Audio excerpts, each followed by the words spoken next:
안녕하세요, 여러분. 오늘도 건강한 하루 보내고 계시죠?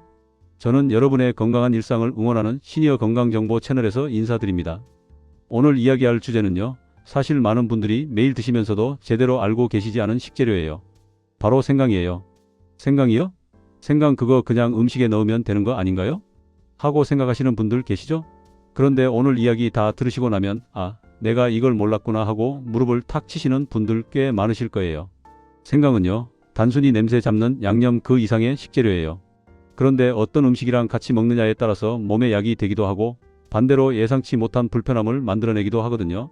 오늘은 그 궁합 이야기를 아주 편안하고 자세하게 풀어드릴게요.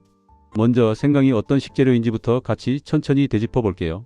생강은 우리나라에서 수천 년 전부터 식재료이자 약재로 함께해온 뿌리식물이에요.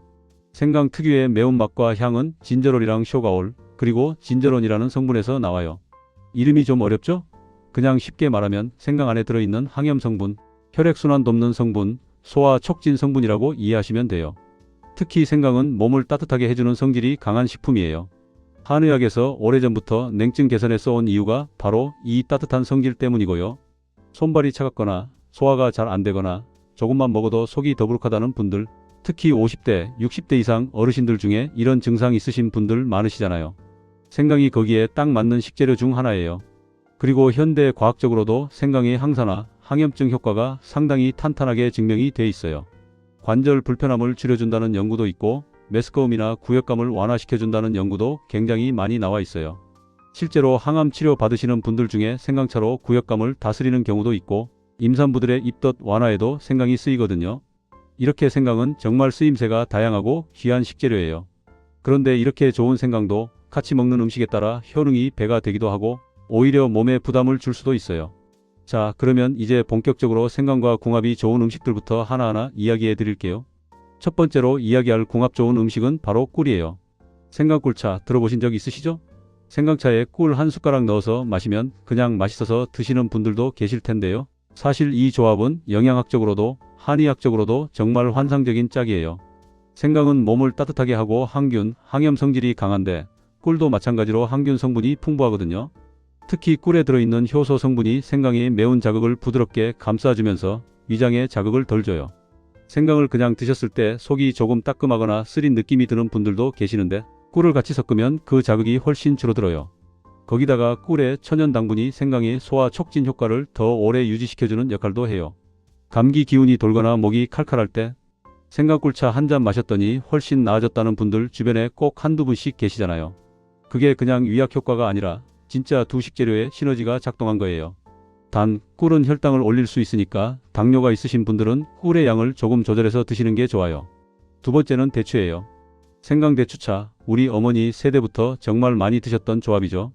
대추는 기력을 보충하고 신경을 안정시키는 식품으로 유명한데 생강이랑 만나면 그 효과가 더 살아나요. 생강이 혈액순환을 촉진시키면 대추의 영양성분이 온몸으로 더 잘 퍼지거든요. 특히 잠이 잘 안 오신다거나 신경이 예민하다거나 소화가 약해서 기운이 없다는 분들한테 생강대추차가 정말 잘 맞아요. 식사 후에 한 잔씩 마시면 속도 편안하고 하루 마무리가 훨씬 편안해진다고 말씀하시는 분들 많아요. 실제로 저한테 경험을 나눠주신 한 60대 구독자 어르신께서 오래 드시던 수면제 대신 잠자리 들기 전에 따뜻한 생강대추차를 마셨더니 수면의 질이 달라졌다고 하셨거든요. 물론 약은 의사 선생님과 상담해서 결정하셔야 하지만 생강과 대추의 조합이 그만큼 심신 안정에 도움이 된다는 걸 보여주는 사례예요. 세 번째 궁합 좋은 음식은 닭고기예요. 삼계탕 생각나시죠? 삼계탕에 생강이 들어가는 건 그냥 냄새 잡으려고만이 아니에요. 닭고기는 우리 몸에서 소화가 비교적 잘 되는 단백질이지만 체질에 따라 닭고기를 먹으면 소화가 더디거나 약간 무겁게 느껴지는 분들도 계세요. 그런데 생강이 들어가면 소화효소 분비를 촉진해서 닭고기의 단백질이 훨씬 빠르고 편하게 소화될 수 있도록 도와줘요. 거기다가 닭고기는 소화가 되면서 몸에 따뜻한 에너지를 공급해주는 식품이잖아요. 생강도 따뜻한 성질이니까 이 둘이 만나면 몸을 안에서부터 따뜻하게 채워주는 효과가 배가 돼요. 여름에 삼계탕 먹으면 더위를 이긴다는 이열치열 개념이 실은 이 원리에서 나온 거거든요. 기력이 떨어졌을 때, 몸이 으슬으슬할 때 닭고기에 생강을 넉넉히 넣어서 드시면 정말 효과를 느끼실 거예요. 네 번째는 마늘이에요. 생강이랑 마늘, 이 둘은 한식 요리에서 거의 세트로 등장하죠. 마늘도 생강처럼 항균, 항염 효과가 뛰어난 식품이에요. 마늘의 알리신 성분이 면역력 강화에 도움을 주는데 생강이 진저롤 성분과 함께 쓰이면 면역 방어 효과가 더 강력해져요. 특히 감기가 돌거나 환절기에 몸이 약해질 때 이 두 가지를 함께 활용하면 몸을 지키는 데 상당히 도움이 돼요. 실제로 많은 연구에서 마늘과 생강을 함께 섭취했을 때 면역세포 활성화 효과가 따로 먹었을 때보다 높게 나타났다는 결과들이 있어요. 찌개에도 볶음 요리에도 마늘이랑 생강을 같이 넣는 게 그냥 맛 때문만이 아닌 거예요. 우리 조상들이 경험으로 체득한 지혜가 음식 문화 안에 녹아 있는 거죠. 다섯 번째는 녹차예요. 생강과 녹차의 조합 좀 낯설게 느끼시는 분들도 계시죠? 근데 이게 정말 잘 맞아요. 녹차의 카테킨 성분은 항산화 효과가 굉장히 강한데 생강의 항산화 성분이랑 합쳐지면 우리 몸의 세포를 노화로부터 지키는 힘이 더 커져요. 특히 50대, 60대 이상 되시면 항산화 섭취가 정말 중요한데 녹차에 생강 한 조각 넣어서 우려 마시면 두 식품의 항산화 효능을 한 번에 챙길 수 있어요. 거기다가 녹차는 약간 몸을 식히는 성질이 있는데 따뜻한 성질의 생강이 들어가면 그 차가운 성질을 중화시켜줘서 몸이 냉한 분들도 부담 없이 드실 수 있어요. 피로하고 머리가 무거운 날 오후에 생강 녹차 한 잔 정말 추천드려요. 여섯 번째로 소개해드릴 궁합 좋은 음식은 연어나 고등어 같은 등 푸른 생선이에요. 생선 요리할 때 생강을 넣는 건 냄새 제거 목적이라고 많이들 아시죠? 맞아요. 생강의 항균 성분이 생선의 비린내를 만드는 세균 번식을 억제해줘요. 근데 그게 전부가 아니에요. 연어나 고등어에는 오메가3 지방산이 풍부한데 생강은 이 지방산이 우리 몸 안에서 염증을 줄이는 방향으로 작용하도록 도와주는 역할을 해요. 쉽게 말하면 등 푸른 생선이 혈관 건강에 좋은 건 다들 아시잖아요. 생강이 그 효과를 더 잘 발휘되게 도와준다는 거예요. 관절이 불편하신 분들, 혈압 관리하시는 분들한테 등 푸른 생선에 생강을 더해서 드시는 게 정말 이롭습니다. 생선 조림할 때 생강 넉넉히 넣으시면 맛도 좋고 몸에도 좋은 일석이조가 되는 거죠. 일곱 번째는 귀리나 현미 같은 잡곡이에요. 소화력이 약하신 분들 중에 잡곡밥을 드시면 속이 불편하다고 하시는 분들 있으시죠? 잡곡은 식이섬유가 풍부해서 몸에 좋은데 소화기가 약한 분들한테는 다소 부담이 될 수 있어요. 이럴 때 생강을 함께 섭취하시면 소화기 움직임을 촉진해줘서 잡곡의 소화를 훨씬 편하게 도와줘요. 아침에 귀리죽이나 현미밥 드실 때 생강을 조금 갈아서 넣거나 식후에 생강차 한 잔 드시면 속 편하게 잡곡의 영양을 온전히 흡수할 수 있어요. 변비 있으신 분들한테도 이 조합이 상당히 도움이 돼요. 잡곡의 식이섬유가 장운동을 촉진하고 생강이 위장 전체의 움직임을 도와주니까 시너지 효과가 꽤 커요. 자, 이번에는 조금 방향을 바꿔서 생강과 함께 섭취했을 때 주의가 필요한 음식들로 넘어가 볼게요. 이 부분이 오늘 이야기에서 정말 중요한 부분이에요. 좋은 식재료라도 잘못된 조합은 몸에 부담을 줄 수 있거든요. 첫 번째로 주의해야 할 조합은 생강과 과도한 양의 알코올이에요. 생강이 혈액순환을 촉진하는 성질이 있다고 말씀드렸잖아요. 알코올도 혈관을 확장시키고 혈액순환에 영향을 주는데 이 둘이 함께 작용하면 혈압이 급격하게 변동될 수 있어요. 특히 혈압이 낮으신 분들, 저혈압 있으신 분들이 술과 생강을 많이 함께 드시면 갑자기 어지럽거나 두통이 오는 경우가 있어요. 물론 요리에 생강 조금 들어간 안주 정도는 크게 문제없지만 생강 소주니 생강 막걸리니 해서 의도적으로 생강을 많이 넣어 드시는 경우라면 조심하셔야 해요. 그리고 생강이 간의 효소 활동에 영향을 줄 수 있다는 연구도 있어서 과음과 생강의 조합은 간 건강에도 그다지 좋지 않아요. 생강이 좋다고 해서 술자리에서 생강을 많이 드시는 건 피해주세요. 두 번째 주의 조합은 생강과 혈액응고 억제제, 쉽게 말씀드리면 와파린 같은 혈전 방지 약이에요. 생강 자체에도 혈액을 묽게 하는 성질이 있어요. 그래서 혈전 예방 목적으로 약을 드시는 분들이 생강을 대량으로 드시면 혈액이 지나치게 묽어져서 출혈이 잘 멎지 않는 상황이 생길 수 있어요. 멍이 잘 든다거나 상처가 났을 때 피가 오래 멎지 않는다거나 하는 증상이 나타날 수 있어요. 혈전 관련 약을 드시는 분들이라면 생강을 약용 수준으로 대량 섭취하는 건 반드시 의사 선생님과 상담 후 결정하시는 게 안전해요. 음식에 조미료로 쓰는 소량의 생강은 대부분 괜찮지만 생강 진액, 생강 보충제, 생강 농축액 같은 걸 드실 때는 꼭 주의하셔야 해요. 세 번째 주의 조합은 생강과 당뇨약이에요. 생강은 혈당을 낮추는 효과가 있다는 연구 결과들이 있어요. 일반적으로는 당뇨 예방에 도움이 된다는 긍정적인 이야기인데 이미 혈당 강화제를 드시는 분들한테는 오히려 조심해야 할 포인트가 돼요. 약의 혈당 낮추는 효과에 생강의 혈당 강화 효과가 더해지면 혈당이 지나치게 떨어지는 저혈당 상태가 올 수 있거든요. 갑자기 손이 떨리고 식은땀이 나고 정신이 몽롱해지는 저혈당 증상 아시죠? 당뇨약 드시는 분들은 생강을 음식에 조금씩 쓰는 건 괜찮지만 생강차나 생강 건강식품을 매일 꾸준히 고용량으로 드시는 건 담당 의사 선생님께 꼭 여쭤보시고 결정하세요. 네 번째로 생강과 주의해야 할 조합은 열성식품과의 과도한 조합이에요. 고추, 후추, 계피, 마늘 이런 식품들이 다 몸을 따뜻하게 하는 열성식품들인데 생강도 마찬가지로 열성식품이에요. 이런 것들을 한 번에 많이 드시면 몸에 열이 과하게 쌓일 수 있어요.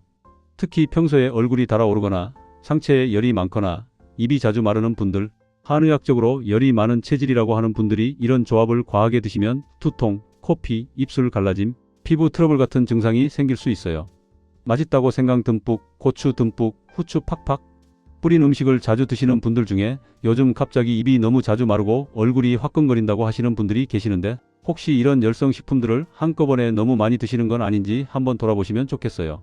다섯 번째 주의의 조합은 생강과 카페인 과다 섭취예요. 생강차를 마시면서 커피도 같이 자주 드시는 분들 계시죠?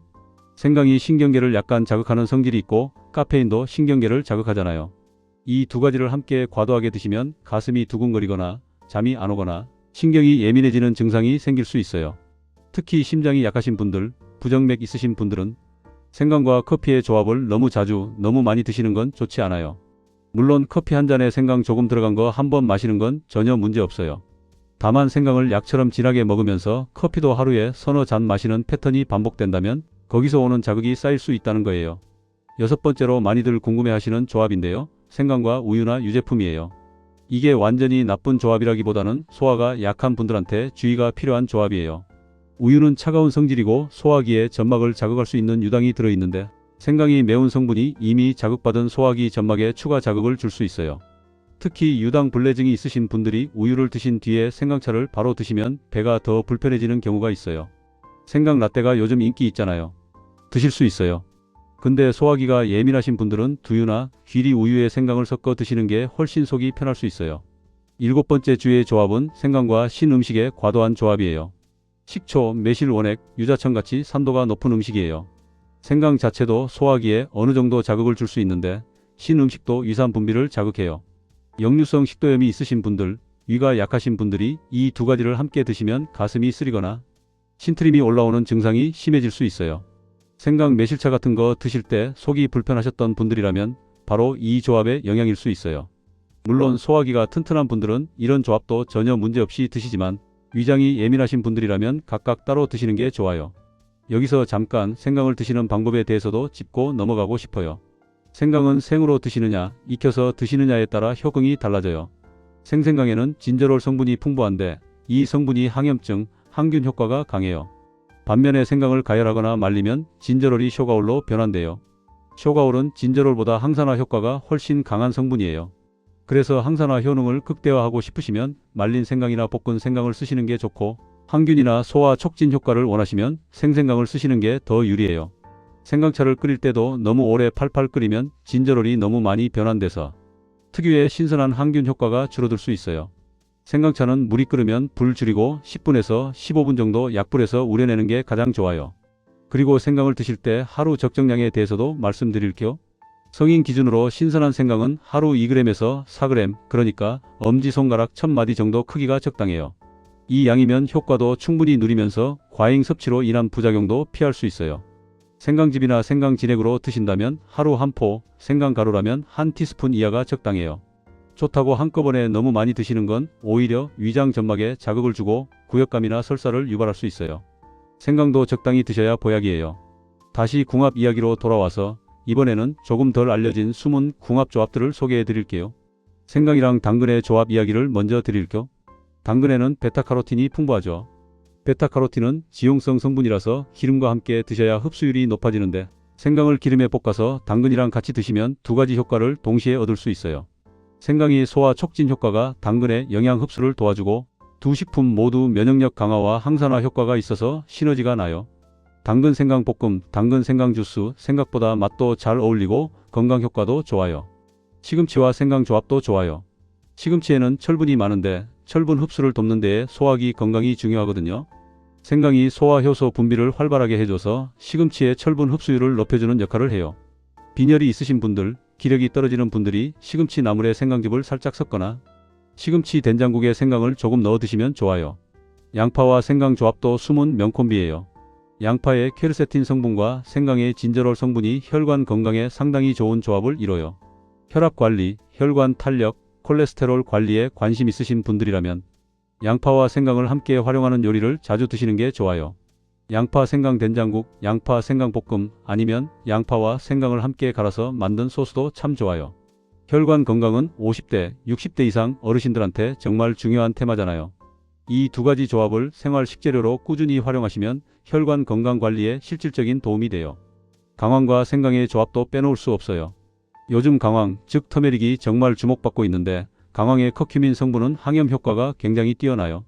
그런데 커큐민은 단독으로 섭취하면 흡수율이 낮아요. 후추의 피페린 성분과 함께 먹어야 흡수율이 높아진다는 건 많이들 아시죠? 거기다가 생강까지 함께 드시면 항염 효과가 한층 더 강력해져요. 생강, 강황, 후추 이 세 가지를 따뜻한 물이나 두유에 타서 마시는 골든밀크가 요즘 건강음료로 인기 있는 이유가 바로 이 시너지 효과 때문이에요. 관절이 불편하신 분들, 만성염증이 걱정되시는 분들한테 특히 추천드려요. 이제 계절별로 생강 활용 이야기도 드려볼게요.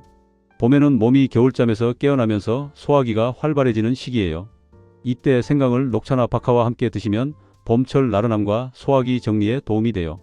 여름에는 냉방이 강한 실내에서 지내면서 몸이 차가워지기 쉬운데 생강차를 따뜻하게 드시거나 음식에 생강을 넣어 드시면 냉방병 예방에 도움이 돼요. 특히 여름에 차가운 걸 너무 많이 드셔서 배탈이 났을 때 생강차 한 잔이 정말 빠르게 회복을 도와줘요. 가을, 겨울에는 생강이 가장 진가를 발휘하는 계절이에요. 면역력 관리와 체온 유지가 특히 중요한 시기잖아요. 이때 꿀, 대추, 계피를 생강과 함께 달여 드시면 감기 예방과 체력 보강에 정말 좋아요. 이런 이야기를 드리면서 자주 받는 질문이 있어요. 생강을 냉장고에 넣어놓고 오래 드셔도 되나요? 이거 말씀드릴게요. 생강은 냉장 보관하면 2주에서 3주 정도는 거뜬히 유지돼요.